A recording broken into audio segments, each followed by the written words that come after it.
அகிலம் நியூஸ் நேயர்களுக்கு வணக்கம். இன்றைய இரவு நேர பிரதான செய்திகள். முதலில் தலைப்பு செய்திகள். நாமலுக்கு எதிரான பிடியாணை உடனடியாக நாடு திரும்பியவருக்கு நீதிமன்றம் பிறப்பித்த உத்தரவு. திருகோணமலையில் பாரிய மக்கள் போராட்டம்.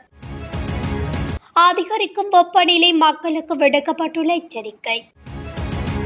உயர்தர மாணவர்களுக்கு கல்வி அமைச்சின் முக்கிய அறிவிப்பு. மில்லியன் கணக்கான போதைப் பொருளுடன் காவல்துறை உத்தியோகத்தர் கைது. ஏனையின் வீதியில் கனரக வாகனம் முச்சக்கர வண்டியுடன் மோதி விபத்து. முட்டை விலையில் ஏற்பட போகும் மாற்றம். யாழில் பயங்கரம், சகோதரன் படுகொலை, சகோதரி கூறுவது உண்மையா? தொடர்பென விரிவான செய்திகள்.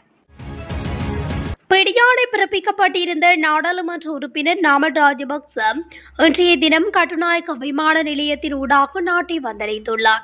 நாடாளுமன்ற உறுப்பினர் நாமல் ராஜபக்சவை கைது செய்யுமாறு நேற்றைய தினம் ஹம்பாந்தோட்டை நீதவான் நீதிமன்றம் பிடியாணை உத்தரவு பிறப்பித்திருந்த நிலையில் இன்று நாமல் ராஜபக்ச நீதிமன்றில் முன்னிலையாகலாம் என தெரிவிக்கப்படுகின்றது. அந்த வகையில் இதேவேளை நேற்றைய தினம் அவர் மாலைதீவுக்கு நிகழ்வு ஒன்றுக்கு கலந்து கொள்வதற்காக சென்றிருந்த நிலையில் இன்றைய தினம் நாடு திரும்பியுள்ளார். நாடாளுமன்ற உறுப்பினர் நாமல் ராஜபக்ச மனு தாக்கல் செய்து ஹம்பாந்தோட்டை நீதவான் நீதிமன்றத்தில் முன்னிலையானதை அடுத்து அவருக்கு பிணை வழங்கப்பட்டது. இலங்கை துறைமுக அதிகார சபையின் அபிவிருத்தி திட்டத்தின் கீழ் நிலங்களை இழக்கும் அபாயத்தில் உள்ள திருகோணமலை முத்துநகர் பகுதி மக்கள் இன்று திருகோணமலை மாவட்ட செயலகத்தை முற்றுகையிட்டு ஆர்ப்பாட்டத்தில் ஈடுபட்டனர். முத்துநகர் பகுதியில் சூரிய மின் உற்பத்தி தொழிற்சாலை ஒன்றை அமைக்கும் நோக்கில் பொதுமக்களின் விவசாய நிலங்கள் அபிவிருத்தி என்ற பெயரில் அபகரிக்கப்படுவதற்கு எதிராகவே இந்த போராட்டம் முன்னெடுக்கப்பட்டது. அப்பகுதியில் வேலியிடப்பட்ட நிலங்கள் பல ஆண்டுகளாக விவசாய களமாக பயன்படுத்தப்பட்டு வரும் நிலையில் முந்தைய ஆலோசனைகள் உரிய தகவல் அளிப்பு மற்றும் மக்கள் ஒப்புதல் இல்லாமல் அரசாங்கம் முன்வைக்கும் இந்த நடவடிக்கையை மக்கள் கடுமையாக கண்டித்துள்ளனர். எங்கள் காணிகளை எங்களுக்கு கொடு, திருகோணமலையின் வளங்களும் நிலங்களும் சூறையாடப்படுவதை நிறுத்த, கம்பெனிகளுக்கு லாபம் எங்களுக்கு நடத்திட, அரிசி இல்லாமல் நாம் மண்ணையா சாப்பிடுவது, இந்திய கம்பெனிகளின் காணி மற்றும் வளத்திருட்டுக்கு எதிராக போராட்டத்தை தொடங்குவோம் உள்ளிட்ட வாசகங்கள் ஏந்தியவாறு கோஷங்கள் எழுப்பப்பட்டு கவனஈர்ப்பு போராட்டம் முன்னெடுக்கப்பட்டிருந்தது. நாளை பல பகுதிகளில் வெப்பநிலை கவனம் செலுத்த வேண்டிய மட்டத்தில் இருக்கும் என்று வளிமண்டலவியல் திணைக்களம் அறிவித்துள்ளது. இன்று மாலை 4 மணிக்கு வெளியிடப்பட்ட அறிக்கை நாளைய தினத்திற்கு செல்லுபடியாகும் என்று அந்த திணைக்களம் அறிவித்துள்ளது. கிழக்கு மற்றும் வடமத்திய மாகாணங்கள் மற்றும் வவுனியா மாவட்டத்தின் சில பகுதிகளில் வெப்ப குறியீடு, அதாவது மனித உடலால் உணரப்படும் வெப்பநிலை கவனம் செலுத்த வேண்டிய மட்டத்தில் இருக்கக்கூடும் என்று வளிமண்டலவியல் திணைக்களம் குறிப்பிட்டுள்ளது. ஊவா மாகாணத்திலும் அம்பாறை மற்றும் மட்டக்களப்பு மாவட்டங்களிலும் சில இடங்களில் இன்று பிற்பகலில் அல்லது இரவில் மழையோ அல்லது இடியுடன் கூடிய மழையோ பெய்யக்கூடும் என தெரிவிக்கப்பட்டுள்ளது. மேல் மற்றும் சபரகமுவ மாகாணங்களிலும் நுவரெலியா, கண்டி, காலி மற்றும் மாத்தறை மாவட்டங்களிலும் சிறிதளவு மழை பெய்யக்கூடும் என தெரிவிக்கப்பட்டுள்ளது. 2025 அல்லது 2026 கல்வியாண்டில் 2வது கட்டமாக உயர்தர தொழிற்பாடத்துறையின் தரம் 12க்கு புதிய மாணவர்களை அனுமதிப்பதற்கான விண்ணப்ப படிவங்கள் கோரப்படுகின்றன. குறித்த விடயம் கல்வி அமைச்சு வெளியிட்டுள்ள விசேட அறிக்கையில் தெரிவிக்கப்பட்டுள்ளது. குறித்த பாடத்துறைக்கு மாணவர்களை அனுமதிக்கும் போது காப்போது சாதாரணதர பரீட்சை பெறுபவர்கள் கருத்தில் கொள்ளப்பட மாட்டாது.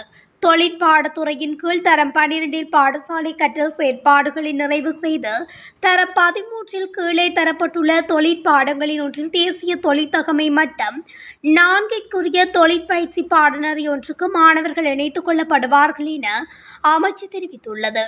அந்த வகையில் கீழ் குறிப்பிட்டுள்ள பாடநெறிகளை வெற்றிகரமாக பூர்த்தி செய்யும் மாணவர்களுக்கு NPQ சான்றிதழினை பெற்றுக்கொள்ள முடியும். அந்த வகையில் குழந்தை உளவியல் மற்றும் பாதுகாப்பு, சுகாதார மற்றும் சமூக பாதுகாப்பு, உடற்கல்வி மற்றும் விளையாட்டு, அரங்கற்கலை, நிகழ்ச்சி முகாமை, கலை மற்றும் கைவினை, உள்ளக வடிவமைப்பு, நவநாகரீக வடிவமைப்பு, கிராஃபிக் வடிவமைப்பு, நீர்வள தொழில்நுட்ப கல்வி, பெருந்தோட்ட பயிற்சிகை உற்பத்தி தொழில்நுட்ப கல்வி, கட்டுமான தொழில்நுட்ப கல்வி, மோட்டார் இயந்திர தொழில்நுட்ப கல்வி, மின் மற்றும் இலத்திரனியல் தொழில்நுட்ப கல்வி, ஜவுளி மற்றும் ஆடை தொழில்நுட்ப கல்வி இவ்வாறான பாடநெறிகளை பூர்த்தி செய்வதன் மூலம் சான்றிதழை பெற்றுக்கொள்ள முடியும் என அறிவிக்கப்பட்டுள்ளது. சுமார் ரூபாய் 20 மில்லியன் மதிப்புள்ள போதைப் பொருட்களுடன் காவல்துறை கான்ஸ்டபிள் உட்பட 3 பேர் கைது செய்யப்பட்டுள்ளனர். இந்த போதைப் பொருட்களை நாடு முழுவதும் விநியோகிப்பதாக ராணுவ புலனாய்வு பிரிவில் இருந்து மன்னார் குற்ற புலனாய்வு பிரிவிற்கு கிடைத்த தகவலின் அடிப்படையில் இந்த சோதனை முன்னெடுக்கப்பட்டது. சந்தேக நபரான கான்ஸ்டபிள் பொரலஸ் கமுவ பெலன்வில ஜெயா மாவத்தை பகுதியில் தற்காலிகமாக வசித்து வந்த தனது வீட்டில் இந்த விற்பனையை நடத்தி வந்தார். மேலும் அவர் கொகிவள காவல்துறையின் போக்குவரத்து பிரிவில் இணைக்கப்பட்ட ஒரு கான்ஸ்டபிள் ஆவார். கான்ஸ்டபிளின் மனைவி மற்றும் அவருக்கு போதைப் பொருட்களை வழங்கியதாக கூறப்படும் நபரும் கைது செய்யப்பட்டனர். கிளிநொச்சி போலீஸ் பிரிவுக்குட்பட்ட ஏனையின் வீதி கரடிப்போக்கு சந்தியை அண்மித்த பகுதியில் இடம்பெற்ற வாகன விபத்தில் ஒருவர் காயமடைந்துள்ளார். வாகன சாரதி பயிற்சி வழங்கிக் கொண்டிருந்த முச்சக்கர வண்டியை பின்பகுதியாக வந்த கனரக வாகனம் மோதி குறித்த விபத்து சம்பவித்துள்ளது. இந்நிலையில் விபத்தில் முச்சக்கர வண்டியில் சாரதி பயிற்சி மேற்கொண்டுள்ள நிலையில் பயிற்சி பெற்ற மாணவன் சிறு காயங்களுக்குள்ளாக்கப்பட்டுள்ளார். பாடசாலை மாணவர்களின் நலன் கருதி பாடசாலை செல்லும் மற்றும் விடும் நேரங்களில் குறித்த ஒதுக்கப்பட்ட பிரதேச வீதியில் கடரக வாகனங்கள் செல்ல விடாமல் தடுத்து வைக்கப்பட்டுள்ளது. எனினும் குறித்த நேரத்தில் கடரக வாகனம் விபத்தை ஏற்படுத்தியுள்ளது. இந்நிலையில் இது தொடர்பான மேலதிக விசாரணைகளை கிளிநொச்சி போலீசார் மேற்கொண்டு வருகின்றனர். அகில இலங்கை முட்டை உற்பத்தியாளர்கள் சங்கம் இந்த வாரம் முட்டைகளின் விலையை ₹2 அதிகரிக்க நடவடிக்கை எடுத்துள்ளதாக நேற்று நடைபெற்ற விலை நிர்ணய குழுவில் சங்கத்தின் தலைவர் சரத் ரட்நாயக்க தெரிவித்துள்ளார். அதன்படி ₹24 இருந்த வெள்ளை முட்டையின் பண்ணை விலை 26ஆகவும் சிவப்பு முட்டையின் பண்ணை விலை ₹28ஆகவும் அறிவிக்கப்பட்டது. முட்டை உற்பத்தியாளர்கள் சங்கத்தால் நிர்ணயிக்கப்பட்ட முட்டைகளின் மொத்த விலை முறையே ₹29 மற்றும் ₹31ஆகவும் அறிவிக்கப்பட்டுள்ளது. யாழில் சகோதரியுடன் வசித்து வந்த சகோதரன் ஒருவர் இரவு படுகொலை செய்யப்பட்டுள்ளதாக யாழ்ப்பாணம் போலீசார் தெரிவித்தனர். சம்பவத்தில் 1ஆம் குறுக்கு தெரு மணியம் தோட்டம் பகுதியைச் சேர்ந்த வைரமுத்து சாந்தலிங்கம் எனும் 54 வயதுடைய ஒருவரை இவ்வாறு உயிரிழந்துள்ளதாக தெரிவிக்கப்படுகிறது. குறித்த நபரும் 56 வயதுடைய சகோதரியும் சம்பவ இடம்பெற்ற வீட்டில் வசித்து வந்துள்ளனர்.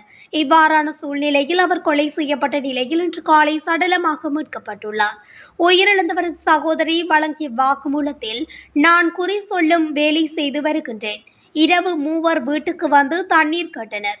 அவர்களுக்கு தண்ணீர் எடுப்பதற்காக உள்ளே சென்ற வேளை அவர்கள் உள்ளே வந்து என்னை கட்டி போட்டுவிட்டு நகைகளை திருடிச் சென்றுள்ளனர். பின்னர் அதிகாலை 3 மணியளவில் நான் கட்டினை அவிழ்த்துவிட்டு வெளியே வந்து பார்த்த வேளை தம்பி சடலமாக காணப்பட்டதாக கூறியுள்ளார். மேலும் சம்பவம் தொடர்பில் யாழ்ப்பாணம் போலீசார் விசாரணைகளை மேற்கொண்டு வருகின்றனர். இத்துடன் அகிலம் நியூஸின் இன்றைய இரவு நேர பிரதான செய்திகள் நிறைவடைகின்றன. தொடர்ச்சியாக செய்திகளை அறிந்து கொள்ள அகிலம் நியூஸ் ஊடகத்துடன் இணைந்திருங்கள். நன்றி, வணக்கம். அகிலம், மாற்றத்திற்கான மக்கள் குரல். இந்த வீடியோ பிடிச்சிருந்தா லைக் பண்ணுங்க, கமெண்ட் பண்ணுங்க, ஷேர் பண்ணுங்க. மறக்காம கீழே இருக்க பெல் ஐகானை கிளிக் பண்ணுங்க.